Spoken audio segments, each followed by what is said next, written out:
الحمدللہ والصلاة والسلام علی رسول اللہ وعلی آلہ وصحبہ ومن والہ، اما بعد۔ ہم اعضاء کے روزے سیکھ رہے ہیں۔ ہم یہ جان رہے ہیں کہ روزوں کی حالت میں دل کا روزہ کیسے رکھا جائے، زبان کا روزہ کیسے رکھا جائے، یہ ہم جان چکے۔ اب آج ہم یہ جانیں گے کہ روزے کی حالت میں آنکھوں کا روزہ کیسے رکھا جائے۔ جی ہاں، آنکھوں کا بھی روزہ ہوتا ہے۔ آنکھوں کا روزہ کیا ہے؟ آنکھوں کا روزہ یہ ہے کہ ہم اپنی آنکھوں کو غیر محرموں کو دیکھنے سے بچا لیں، اپنی نگاہیں نیچی کر لیں۔ اگر کوئی ایسی چیز سامنے آ جائے جس کو دیکھنا ہمارے لیے حرام ہے، جائز نہیں ہے، تو ہم اپنی آنکھیں بند کر لیں۔ جو بے حیائی کے کام ہیں ہم ان سے اپنی نگاہوں کو بچا لیں، یہ ہے ہماری آنکھوں کا روزہ۔ اور یہ میں اپنی طرف سے نہیں بتا رہا ہوں، یہ تو اللہ رب العزت نے حکم فرمایا، قُلْ لِلْمُؤْمِنِينَ يَغُضُّوا مِنْ أَبْصَارِهِمْ وَيَحْفَظُوا فُرُوجَهُمْ۔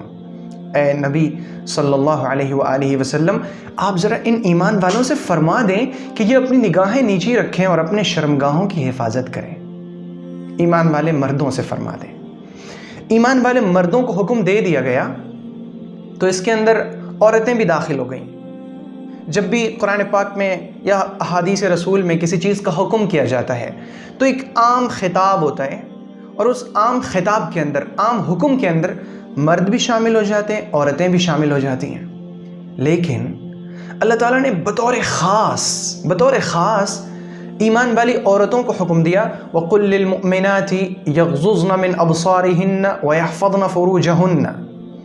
اور اے نبی صلی اللہ علیہ وآلہ وسلم، آپ ایمان والی عورتوں سے بھی فرما دیں کہ یہ بھی اپنی نگاہیں نیچی رکھیں۔ یہاں پر جب ایمان والے مردوں کو حکم دیا گیا کہ یہ اپنی نگاہیں نیچی رکھیں، تو عورتوں کو بھی حکم اس کے اندر آ گیا۔ یہ حکم عورتوں کو بھی شامل ہے، مردوں کو بھی شامل ہے۔ لیکن چونکہ یہ معاملہ بہت اہم تھا، آنکھوں کا روزہ بہت اہمیت کا حامل تھا، اس لیے اللہ رب العزت نے مردوں کو الگ سے حکم دیا اور عورتوں کو الگ سے حکم دیا۔ دونوں کو الگ الگ حکم فرمائے کہ آپ بھی اپنی نگاہیں نیچی رکھیں اور آپ بھی اپنی نگاہیں نیچی رکھیں۔ اور آپ جانتے ہیں کہ یہ آنکھیں دل کا دروازہ ہیں۔ آنکھیں دل میں کھلنے والے دروازے ہیں۔ جو چیزیں ان آنکھوں سے اندر جاتی ہے وہ دل میں اپنی جگہ بنا لیتی ہے۔ جو شخص اپنی نگاہوں کی حفاظت کرتا ہے، اللہ رب العزت اسے سعادت، خوشی اور ایمانی لذت عطا فرماتا ہے، ایمان کی حلاوت، سویٹنس، چاشنی اور مٹھاس عطا فرماتا ہے، جو اسے بدنظری میں حاصل نہیں ہو سکتی۔ اس کے برخلاف جو شخص نگاہوں کی حفاظت نہیں کرتا، جو نامحرموں کو بھی دیکھتا ہے، گندی تصویریں دیکھتا ہے، گندی ویڈیوز دیکھتا ہے، اور ان چیزوں میں اپنی نگاہوں کو استعمال کرتا ہے جسے اللہ رب العزت نے حرام قرار دیا ہے، تو پھر اس پر بے انتہا مصیبتیں آتی ہیں، بے شمار مصیبتوں کا وہ شکار ہو جاتا ہے۔ پھر اس کا دل جمع نہیں رہتا، اس کا دل یکسو نہیں رہتا، اس کا دل کسی خاص کام میں مشغول نہیں رہ سکتا، اس کا دل بھٹکتا رہتا ہے، اس کا دل بہت الجھن کا شکار رہتا ہے، اس کا دماغ کسی چیز پر فوکس نہیں کر سکتا، وہ طرح طرح کے وسوسوں میں مبتلا رہتا ہے۔ شیطان اس کے سامنے چیزوں کو سجا کر اور سنوار کر پیش کرتا ہے تو اس کے دل کو قرار نہیں آتا، وہ چین اور سکون سے رہ نہیں پاتا، وہ شخص جو اپنی نگاہوں کی حفاظت نہیں کرتا۔ اسی طرح جب انسان نگاہوں کی حفاظت نہیں کرتا، پھر وہ جب عبادت کرتا ہے نا تو اسے عبادت میں چاشنی، لذت، حلاوت اور مٹھاس نہیں لگتی، پھر اسے عبادتوں میں مزہ نہیں آتا۔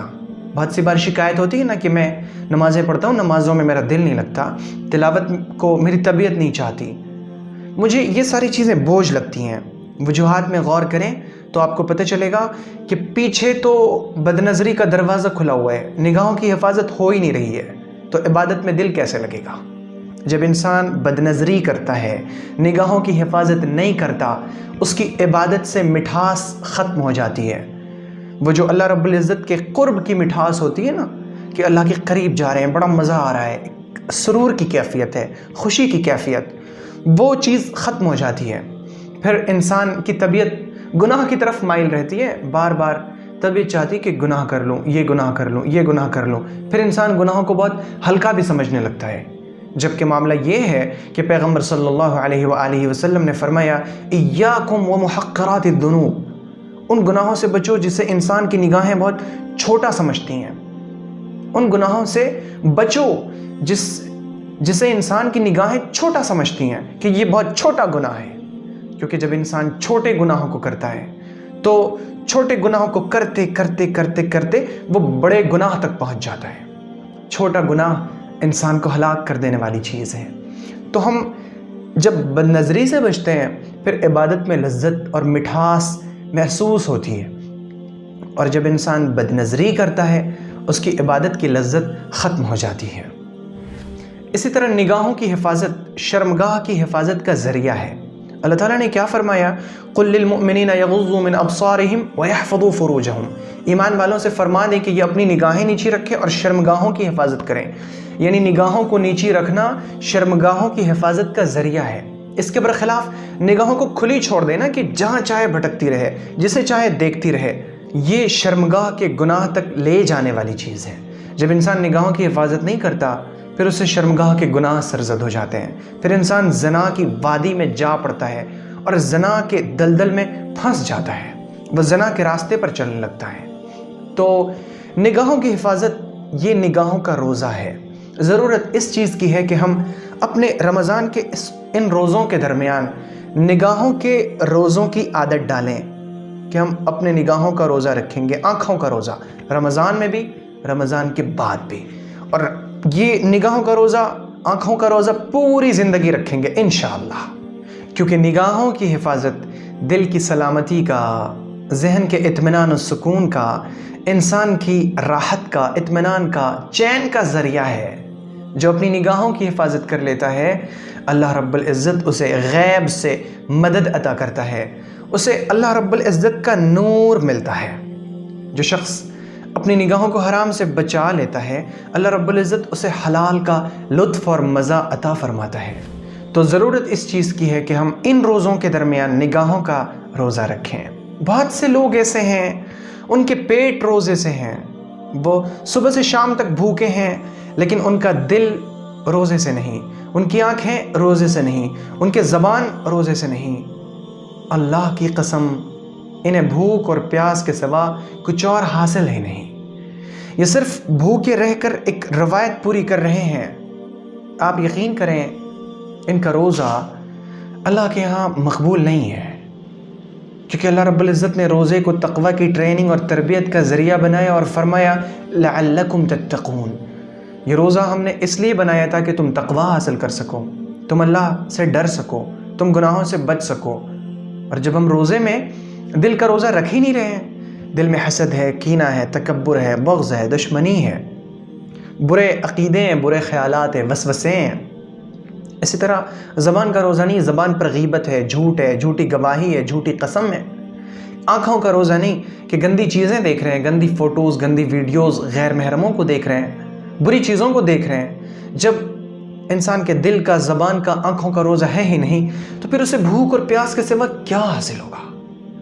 ہمارا روزہ ایسا نہ ہو، اس کے لیے ہمیں اپنے اعضاء کا روزہ رکھنا ہے، دل کا روزہ، زبان کا روزہ، آنکھوں کا روزہ۔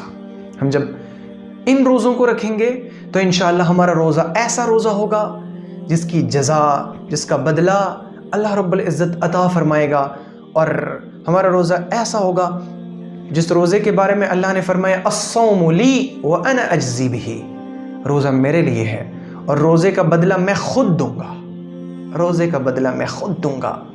اور ہم ان لوگوں میں شامل ہوں گے جن کے بارے میں پیغمبر صلی اللہ علیہ وآلہ وسلم نے فرمایا کہ جنت میں ایک دروازہ ہے جس کا نام ہے باب الریان، کہ اس میں روزے دار کے سوا کوئی اور داخل ہی نہیں ہوں گے۔ تو ہمارا روزہ ایسا روزہ ہو جو روزہ اللہ کو پسند آ جائے، اور روزہ اللہ کو پسند آ جائے اس کے لیے ہمیں زبان کا، دل کا، آنکھوں کا روزہ رکھنا ہوگا، اور اس کے علاوہ ایک اور ہے کانوں کا روزہ، اور ہے پیٹ کا روزہ۔ جی ہاں، پیٹ کا روزہ، اور انشاءاللہ ہم اگلی نشستوں میں گفتگو کریں گے کہ کانوں کا روزہ کیا ہے اور پیٹ کا حقیقی روزہ کیا ہے، اور اس کے ذریعے سے ہم اپنی زندگی میں ان روزوں کو لانے کی کوشش کریں گے تاکہ ہمارا روزہ اللہ رب العزت کو پسند آ جائے۔ اللہ رب العزت ہماری اور آپ کی نیکیاں قبول فرما لے، اللہ رب العزت ہم سے اپنے دین کا کام لے لے۔